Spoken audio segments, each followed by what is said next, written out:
Et bonjour à tous, ravi de vous retrouver pour l'émission du mardi 15 novembre 2022. Le BTC autour de 16 900 $ ce matin, plutôt à l'équilibre. On a un Ether juste sous les 1003 à 1278, XRP qui nous prend plus 12% à 38 centimes. Et globalement, ce top 25 est à l'équilibre à plus 3, plus 5% pour OKB. On a également en bas du tableau le gros de Crypto.com qui rebondit 25e place, 0,075 centimes à plus 12%. Et on va parler encore un peu de tout ça dans quelques instants. Crypto Fear and Greed de 22, toujours dans l'extrême peur, les ordres de marché plutôt en recherche d'achat. Ce matin, 10h que j'enregistre l'émission. Donc pour l'instant, sur le 4h ici, on est entre ces deux bornes, désormais 15 500 à 15 800 en bas et la borne de sortie ici des 18 000 $. Donc à voir comment on va pouvoir s'extirper de là avec une volatilité là qui à court terme digère le mouvement impulsif à la baisse qu'il y a eu, mais ça n'était que le premier. Et souvent, je sais que les héliotistes et tout ça aiment bien regarder des mouvements qu'on appelle en ABC avec une réciproque. Donc, il y aurait potentiellement une attaque supplémentaire baissière qui, là aussi, pourrait nous conduire voilà, sur les targets dont on a parlé un bon nombre de fois précédemment. Je vous les redonnerai lors de l'analyse technique. Du côté de la breaking news hier, donc ça a été annoncé sur le tout début de l'Ask Me Anything avec Sidzi de Binance. Il serait en étroite collaboration avec Vitalik Buterin, le fondateur de Ethereum ou cofondateur, afin de proposer dans les prochaines semaines un Proof of Funds ou Proof of Reserve basé sur le Merkle Tree. C'est quelque chose qui est lié directement à la cryptographie déjà et qui permet d'avoir, comme son nom l'indique, un arbre, une arborescence dans laquelle vous allez pouvoir vérifier par des petits tiroirs que vous venez chercher vous-même que, par exemple, là, Binance possède bien les fonds qu'ils disent posséder. En gros, on ne va pas se contenter d'avoir Binance qui dit oui, monsieur machin, je possède bien les 10 Ethers que vous nous avez déposés. Là, vous allez pouvoir aller vérifier directement on-chain sur les wallets de Binance sans pour autant mettre à mal la confidentialité ou le reste de l'arbre. Donc, je ne sais pas si c'est très clair dit comme ça, mais c'est la seule explication que j'ai pour essayer de vulgariser au maximum un sujet qui, vous vous doutez bien, est infiniment plus complexe et technique qu'il n'y paraît. Donc si en commentaire il y a des ingénieurs ou des développeurs en blockchain et en tout ce qui va bien ou comme ça en registre distribué, n'hésitez pas à faire un long commentaire d'explication si vous pensez qu'il y a des choses plus pertinentes à dire autour de ça. En tout cas, ce qu'on en retiendra, c'est que par rapport à Binance, ils font un grand pas en avant et Vitalik Buterin à ce jour, qui bien évidemment pour l'écosystème n'est pas personne non plus. Donc on va voir comment ça va se mettre en place. Sidzi avait l'air de dire que ça ne prendrait que quelques semaines à être poussé. Donc je demande vraiment à avoir cette transparence absolue qui là aussi pourrait devenir un standard dans cette industrie. Tommy Douziak de Zone Bourse qui nous donne des quality stocks avec une faible valuation au niveau de l'Europe. Donc vous avez un petit tableau ici qui est disponible.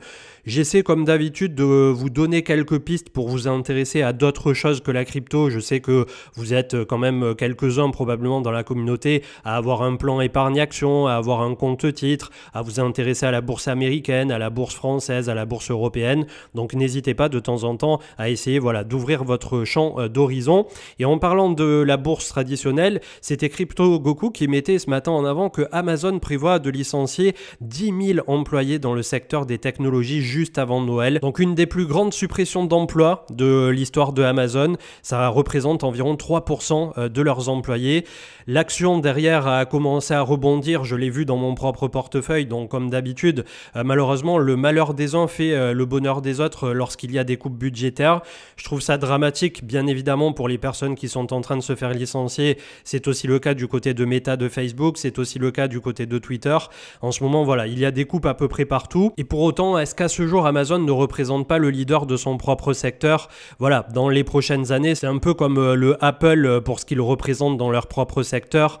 Je vois pas pourquoi dans un portefeuille américain, effectivement, on n'y mettrait pas quelques billes, toujours en ayant en tête que, effectivement, plus tard, on aura peut-être des outsiders qui vont venir se greffer à cette table, mais pour l'instant, c'est un peu la même approche finalement que j'ai dans la crypto, Bitcoin, Ethereum et quelques dossiers solides, et voilà, il n'y a pas besoin d'aller chercher trop trop de risques dans un marché qui en ce moment est extrêmement volatile, mouvementé et déjà risqué de par lui-même, de par son essence. Coins.fr, Nike a lancé une plateforme NFT visant à réunir toutes ses créations virtuelles. Elle est actuellement en bêta, c'est Swoosh qui proposera bientôt une première collection de tokens. Avec Goku, Trust Wallet qui annonce le lancement de son wallet d'extension de navigateur. Il fonctionne entre autres avec Chrome, Brave et Opera. De plus, il est compatible avec la majorité des blockchains. Donc ça en fait un sérieux concurrent à MetaMask, bien évidemment. Il y a Rabby.io, 2by.io. Ça n'est pas disponible Rabby, par contre, faites attention sur mobile. Il y a un Rabby frauduleux qui circule sur le store Google ou Play Store. Donc faites bien gaffe du côté de Android. Ça n'est que sur navigateur. Par contre, Trust Wallet, c'était plutôt l'inverse. On avait déjà l'application sur mobile et ensuite maintenant vous avez la possibilité de passer du côté du navigateur tout simplement. Apple qui aurait listé des jobs, donc des offres de travail en lien avec l'industrie du jeu vidéo pour construire un open world 3D apparemment avec des casques de réalité virtuelle. Donc est-ce que Apple indirectement est en train de s'intéresser au métaverse? Voilà, je pose la question. Ce soir à 21h, j'aurai le plaisir de répondre au micro lors d'une interview. Ça sera une interview, mais après une discussion aussi plutôt ouverte de Crypto Bubule. Ça se passera sur Theta. Alors vous avez le lien ici du côté de Twitter. Je ne sais pas voilà, s'il y a des personnes qui connaissent déjà Theta, qui est une plateforme de streaming décentralisée. En tout cas, ça se passera de ce côté-là ce soir à 21h et je répondrai au micro de Crypto Bubule. On en vient au titre du jour, au sujet du moment, puisque pour avoir discuté dans bon nombre de spaces avec différentes personnes, différentes sensibilités, des développeurs, des chefs de projet, des personnes qui venaient de la finance traditionnelle, des personnes qui connaissent la technologie et l'informatique, qui savent se servir d'une ledger mais qui ne l'utilisent pas, les bitcoin maximalistes aussi qui ont leur propre vision et qui pensent que voilà, on devrait faire que de l'éducation à la fois sur Bitcoin et sur le self-custody. Il y a plein de discours qui peuvent s'entendre, mais au final, la réalité, quand on regarde l'enjeu et quand on discute avec l'intégralité de toutes ces parties, sans renier qui elles sont et qu'on a d'autant de profils à ce jour que de personnes qui sont derrière ces mêmes profils, il n'y a strictement aucune solution miracle par rapport au marché crypto. Ledger, de ce qu'il en ressort, malgré que ça soit à ce jour le ponte de la sécurité, on a SafePal et on en a quelques autres, on a Ngrave, on cite souvent Ledger parce que c'est par facilité, ça parle à tout le monde, mais il y a tout le monde qui a peur de perdre sa clé ou sa seed, c'est les 12 ou 24 mots.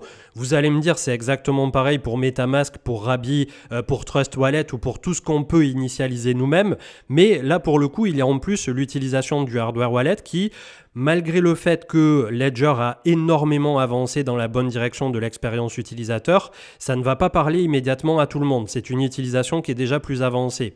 Au niveau des échangeurs centralisés, quel est le risque? On l'a vu avec FTX, faire confiance à un tiers de confiance. Donc en gros, vous confiez votre argent à la banque, sauf qu'à ce jour, les crypto-bourses et les crypto-exchanges n'ont pas les standards de sécurité ou de confiance qu'on puisse placer nous-mêmes dans les banques.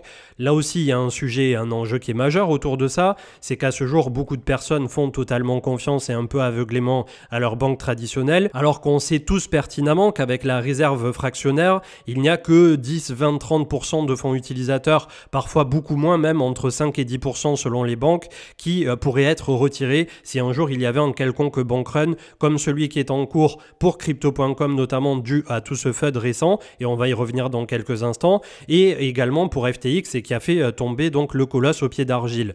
Pour ce qui est de la finance décentralisée, là par contre on repart sur un côté un peu plus ledger, puisque vous êtes seul maître à bord et que vous avez votre wallet non custodial ou votre ledger pour interagir avec les différents protocoles. Qu'est-ce qui peut vous arriver de pire de ce côté-là? C'est effectivement le hack d'un smart contract, le hack d'une plateforme décentralisée, d'avoir signé un contrat frauduleux qui est un approve all et qui vous permet derrière de siphonner l'intégralité des fonds de votre MetaMask, ce genre de choses. Donc quand on prend tout dans sa globalité, qu'on fait parler l'intégralité des personnes de 20 ans, des personnes de 60 ans, des personnes qui savent comment ça fonctionne, qui ont développé, qui viennent de la finance traditionnelle, qui savent comment fonctionne la finance. Il y en a plein qui disent j'ai beau avoir une ledger sur ma table, je la regarde, ça sert un peu de décoration et j'ai un peu peur de m'en servir, de l'utiliser pour toutes les implications justement de devenir ma propre banque que ça peut représenter avec tout tous les risques qui sont associés et notamment c'est la clé, je pense, qui fait un peu le plus peur. Donc ça ne veut pas dire qu'à ce jour c'est pas la meilleure solution, mais je vous démontre aujourd'hui par A plus B que même quand les gens ont ce choix, eh bien c'est pas forcément la bonne solution qui en ressort derrière, et c'est pas pour ça qu'il faut renier ces personnes-là qui malgré tout s'intéressent et essaient de venir abonder dans le sens de cet écosystème et d'avancer sur le pont de la décentralisation, mais on a encore un énorme step à fournir pour que ça soit sécurisé, pour que l'adresse à rallonge de crypto devienne que quelques caractères ou un peu comme les points ETH, les ENS, ou que plus tard on ne puisse plus se tromper de blockchain, que si on envoie au mauvais endroit, il y ait une vérification supplémentaire en cours de route qui vous propulse un gros warning en disant attention, vous vous êtes trompé de blockchain, etc. Voilà, plein de petits trucs qui petit à petit, et ça c'est déjà en train d'être un peu plus démocratisé, permettront à tout à chacun de gagner en sérénité et de faire qu'on se serve effectivement de son wallet crypto ou de peu importe comment vous venez à ce marché, un échangeur centralisé ou quoi, sans vous demander à quel moment vous allez vous faire tirer votre argent tout simplement, puisque peu importe la solution qu'on prend, à chaque fois c'est plutôt ça qui finalement inquiète la plupart des participants. Bob Lucas qui disait que la purge est en train de faire passer donc des faibles vers les forts et que ça serait tout simplement quasiment terminé selon lui. Alors je sais pas du tout s'il parlait crypto ou marché tradi, puisque c'est quelqu'un qui est beaucoup plus orienté marché tradi, mais c'est un compte que je suis depuis pas mal de temps aussi, peut-être un peu moins que Dave the Wave, mais c'est quelqu'un qui a 55 ans si je dis pas de bêtises, il en avait parlé une fois, et qui a une vingtaine d'années de trading dans les pattes. Donc en général, d'un point de vue macro aussi, il a tendance à raconter des choses qui sont plutôt intéressantes. Prof Chain de Cryptost qui mettait en avant qu'on a une accumulation complètement folle qui est en train de se faire, puisque à ce passage, ça a quand même un point positif, ce qui s'est déroulé avec FTX, c'est que tout le monde est en train de sortir ses coins et tokens des échangeurs et de les posséder directement. Donc on va probablement là aussi avoir une certaine raréfaction de l'offre en ligne, et ça normalement à la moindre demande par la suite. Là aussi je ne sais pas combien de mois ou de trimestres ça pourra prendre pour poser un quelconque bottom sur le marché crypto, mais ça permettra d'avoir un mouvement certainement haussier qui sera plutôt prononcé par la suite. Je fais un tout petit aparté sur crypto.com puisque c'est le sujet qui inquiète tout le monde en ce moment. Alors comme l'a tweeté le CEO il y a une dizaine d'heures, tous les withdraws fonctionnent et depuis quelques jours que vraiment tout le monde est en train de s'acharner sur eux. Peut-être plus tard qu'ils auront raison, j'en ai aucune idée de si la plateforme va réussir à passer au travers de son propre bank run ou si ça va commencer à sceller son propre sort. Mais en tout cas, jusqu'à présent et ces derniers jours, toutes les personnes qui ont souhaité sortir ont pu sortir. Pour autant, est-ce que ça ne veut pas dire que ça ne va pas les fragiliser ou qu'ils n'étaient pas déjà fragilisés? Malgré le fait qu'ils ne fonctionnent pas comme FTX, c'est quand même assez dramatique ce qui leur est imposé à court terme. Ils essaient de faire face, je suppose, après en interne. Je ne suis pas en contact direct avec la team ou quoi que ce soit, mais en tout cas, hier, j'ai participé à l'AIMA le matin avec le CEO. J'ai essayé d'écouter un peu ce qui se racontait et il a essayé d'être rassurant quant à l'avenir de la plateforme. Pour rappel, ils sont également sponsors là, de la Coupe du Monde, donc ça devrait leur permettre de faire un minimum de promotion et je ne sais pas du tout non plus comment ça va être accueilli. Mais pour autant, quand on voit ce qui s'est déroulé récemment, effectivement, le but là à court terme, c'est de ne pas laisser vos fonds sur les plateformes. Donc que ça soit crypto.com, que ça soit Binance, que ça soit Swissborg, Bitpanda, gardez une exposition minimale sur les applications et sur les exchanges tant qu'on ne voit pas plus loin que ce qui est en train de se dérouler là de suite et qui est extrêmement opaque dû à justement ce qui s'est déroulé par rapport à FTX. Pour autant, ça n'en fait pas tous des acteurs frauduleux ou qui ont le même modèle de fonctionnement que FTX, loin de là. Crypto.com a son modèle de fonctionnement, Swissborg a son modèle de fonctionnement, Bitpanda a son modèle de fonctionnement. Et tous, ils ont leur propre licence, ils ont leur propre pays et manière de fonctionner et manière de ségréguer les fonds des utilisateurs. Donc je sais qu'il y a beaucoup de panique qui est en cours par rapport à tout ça.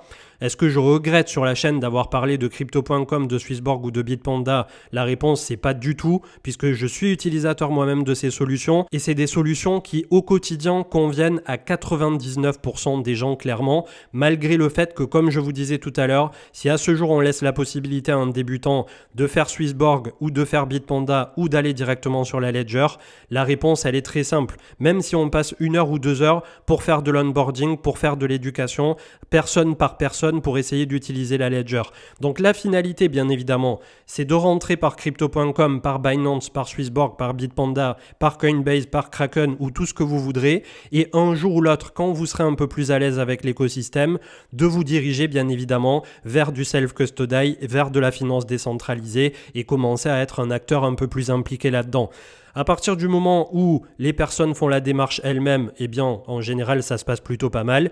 À partir du moment où elles n'ont pas envie de faire cette démarche et qu'elles ont envie de rester en surface, juste comme ça, peut-être pour investir en DCA, pour essayer de voir un peu comment ça fonctionne, pour essayer de comprendre, et ça prend en général plusieurs semaines à plusieurs mois, tout le langage technique qui est inhérent à la crypto, à la blockchain, voire le langage de singe un peu qu'on utilise tous au quotidien dans la finance et dans la crypto. Donc, il faut quand même prendre en considération que oui, pour le retail, c'est clairement pas la Ledger avec Ledger Live qui est le point d'entrée préféré des particuliers, et c'est tout à fait compréhensible puisqu'à ce jour, il nous faut quelque chose qui soit aussi simple que l'application Lydia à utiliser, voire Swissborg, Swissborg pour les cryptos. Vous arrivez, vous mettez vos euros ou vos cryptos et en 3 clics, ça y est, vous achetez, vous vendez, et ça se fait d'une façon à ce jour parmi les plus simplifiées qui soient dans le marché crypto.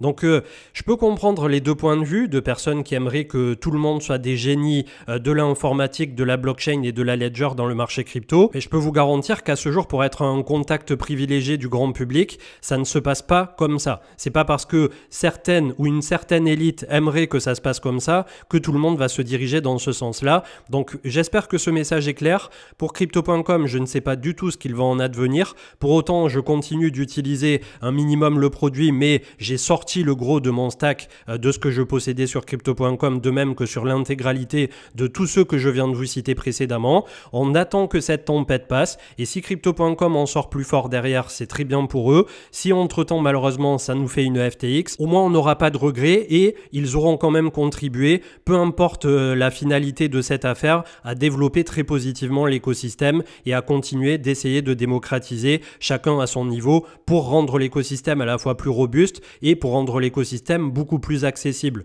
Et c'est finalement sur ce pan-là où on veut pouvoir faire confiance plus tard à un échangeur centralisé, du moins pour rentrer, sortir et peut-être garder 5-10% sur ce dernier sans avoir à se dire est-ce que demain je vais me faire gangbang par le CEO qui va partir aux Bahamas et faire je ne sais quoi avec les fonds. 16 800 du côté des traders, donc on le voit, la map n'a guère évolué depuis hier, je ne vais pas parler plus de ce côté-là. Pour ceux qui veulent continuer de suivre le portefeuille de Crypto.com, il y a toujours 2,480 milliards qui sont donc en assets clients, avec 30% toujours de Bitcoin, 20,89 de SHIB, 15,22 de TH, et ensuite il y a 10 et 5 en stablecoin et 18% en Others, à savoir que ça représente un de leurs gros wallets, mais apparemment pas l'intégralité de leurs avoirs, donc on continuera de suivre ça dans les prochains jours. Du côté du crypto total, donc on est sur le point de l'ATH de 2018.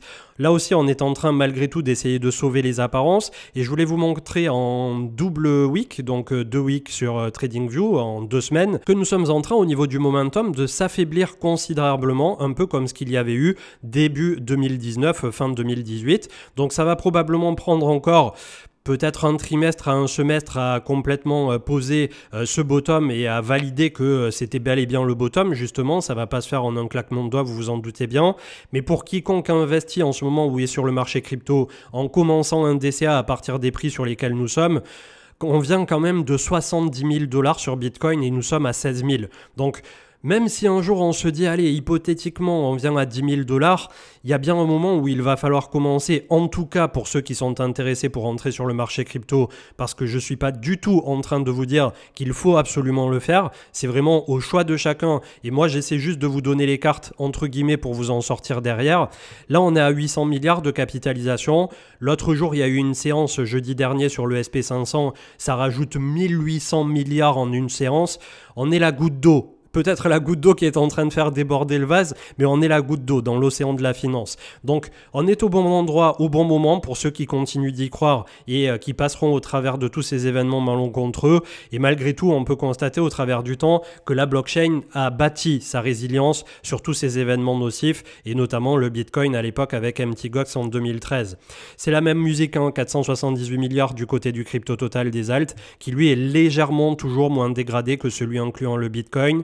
Le Bitcoin lui-même autour de 16 780 ce matin. On va voir là aussi comment va se dérouler à la fois la fin de semaine pour cette semaine. On aura 2 semaines du mois de novembre en historique. On a des volumes qui sont complètement fous, qui ont été exécutés forcément. Beaucoup de coins et de tokens qui ont changé de main. Une accumulation avec une sortie drastique des échangeurs vers des wallets non custodiales. Donc clairement, capitulation plus réaccumulation. On est en train de poser les bases pour le prochain cycle. Et ces bases, comme je viens de vous le dire, ça peut prendre 3 mois, 6 mois. Et même à l'époque, en 2019, on a pris 1 an de temps. Donc ça me semblerait clairement pas débile d'espérer que 2023 fasse le tampon tel que l'avait fait 2019. Et ensuite, au printemps 2024, nous aurons le halving du Bitcoin, ce qui permettra là aussi de probablement relancer un certain intérêt du côté du marché crypto. 3960 pour le SPX qui recule légèrement à l'approche de la moyenne mobile 20. On constate en 2 semaines également là aussi que le momentum est en train de s'aplanir pour les vendeurs au profit des acheteurs. Ethereum, ça n'a pas bougé depuis hier, je ne vais pas vous refaire le même laïus, mais on est dans les mêmes eaux que du côté du Bitcoin, donc à voir si on arrive à tirer un point plus bas que les 2 points bas récents qui malgré tout sont alignés à la hausse. On n'a pas fait un nouveau point bas du côté de Ethereum qui était pour rappel venu à 880 $ au moment du drame de Terra Luna UST et de Free Arrows Capital. 106,32 pour le dollar qui définitivement est en train de shift son momentum pour devenir baissier court terme. On a la moyenne mobile 20 autour de 105 ici et puis en retour entre 103 et 100. Là aussi ça n'a pas changé évidemment au niveau des supports depuis hier. Toujours 40 pour la Bitcoin dominance, donc un statu quo et un marché crypto qui est définitivement pétrifié. Et pour autant, on a la sensation que effectivement le marché US pourrait nous accorder peut-être un temps de répit d'ici à début 2023, ce qui là aussi finalement serait plutôt pas mal aligné avec un début 2019 par rapport à ce qui s'était passé précédemment. Donc on va pas occulter le fait que entre temps on a d'autres plateformes qui peuvent sauter effectivement et d'autres cadavres qui peuvent sortir des placards. C'est pour ça qu'il faut se sécuriser à court terme, attendre que cette tempête passe et ensuite on en retirera tout le meilleur à la fois des plateformes, à la fois du côté décentralisé sur lequel il faut tendre, et on essaiera peut-être en 2023 d'être beaucoup plus proactif sur le côté décentralisé qui porte l'intégralité de cet écosystème malgré tout. Et pour l'instant, voilà, c'est tout ce que j'avais à dire. Continuez d'être prudent, je vous souhaite une excellente journée et je vous retrouve ce soir pour une interview à 21 h du côté de Theta TV avec Crypto Bubule. Très bonne journée. Ciao, ciao.